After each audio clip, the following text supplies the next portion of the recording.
3월 2일 월요일 종교생활 혹은 신앙생활. 무릇 율법 없이 범죄한 자는 또한 율법 없이 망하고 무릇 율법이 있고 범죄한 자는 율법으로 말미암아 심판을 받으리라. 하나님 앞에서는 율법을 듣는 자가 의인이 아니요 오직 율법을 행하는 자라야 의롭다 하심을 얻으리니. 로마서 2장 12절에서 13절 말씀. 율법은 하나님의 백성이 약속의 땅에서 살아갈 때 지켜야 할 지침으로 주신 말씀입니다. 율법에는 하나님의 마음과 기대가 고스란히 담겨 있습니다. 그런데 유대인들은 이 율법을 거칠애로 만들었습니다. 율법은 행하라고 주신 말씀인데 그것을 행하지는 않고 단지 자신들이 특별한 존재라는 것을 증명하는 표식 정도로 생각했던 것입니다. 그것이 종교생활의 특징입니다. 이것은 유대인들만의 문제가 아닙니다. 예수 그리스도의 복음으로 시작된 교회 안에서도 여전히 종교생활에 몰두하고 있는 사람들이 많습니다.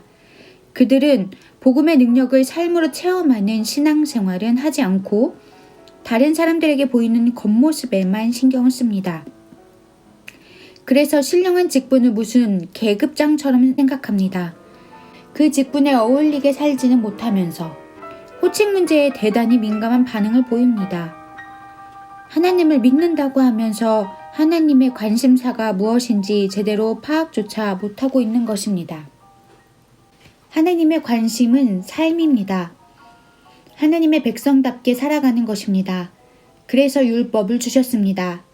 그런데 하나님이 원하시는 대로 살지 못하면서 율법을 가지고 있다고 자랑만 한다면 그것이 무슨 소용인가요? 바울의 말처럼 율법을 모르고 범죄한 사람은 율법 없이 망하고 율법을 가지고도 죄를 범한 사람은 율법으로 심판받을 뿐입니다. 하나님 뜻대로 살지 못한다면 율법 받은 유대인이나 율법 없이 사는 이방인이나 망하는 것은 매 한 가지입니다. 할례의 예를 들어봅시다. 율법에 따라 할례를 받았다고 해서 하나님의 백성이 되는 것이 아닙니다.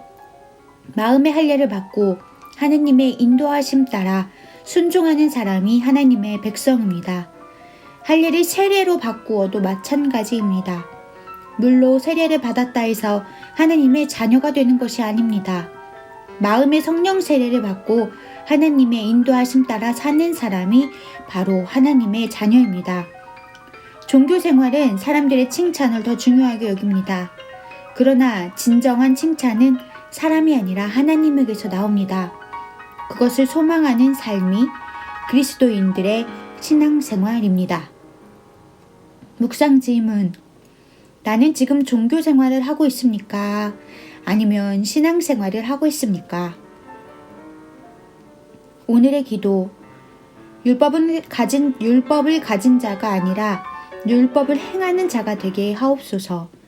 사람의 칭찬에 목말라 하는 자가 아니라 오직 하나님의 인정하심에 소망을 두는 자가 되게 하옵소서.